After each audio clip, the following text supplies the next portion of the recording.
इस बात से मैं घबरा जाता हूँ कि कहाँ मेरे साथी मेरे से आगे ना चले जाए पढ़ाई में।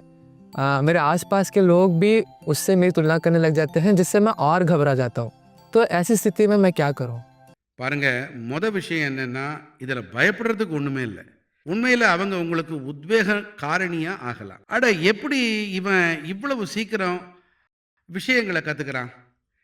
எப்படி இவன் முன்னேறுறான்? எப்படி இவன் வேலை பார்க்குறான்? ஒண்ணு நீங்க அவங்கள உன்னிப்பா கவனிச்சு கத்துக்க முடியும். தொடர்ந்து உங்க திறமைய அதுக்கேத்த மாதிரி வளர்த்துக்கங்க. அந்த வகையில உங்களுக்கான அளவுகோல் யாரா இருப்பாங்க?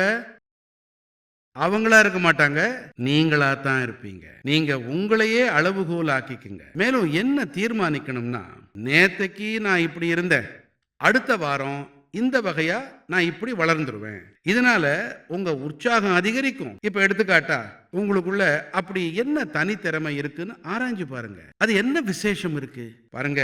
எல்லாருக்கும் எல்லாம் வராது, ஆனா ஒவ்வொருத்தருக்கும் ஏதோ ஒண்ணு வரும் இல்லையா? அப்படி எங்கிட்ட என்ன பலம் இருக்கு, என்னால இத அடையாளம் கண்டுக்க முடியுமா? அதுவே உங்களுடைய பலமா உருமாறி போகும். எப்பவும் ஏமாற்றம் அடையக்கூடாது. He's a person with whom I can be very comfortable to speak. And then that question came out of on this own.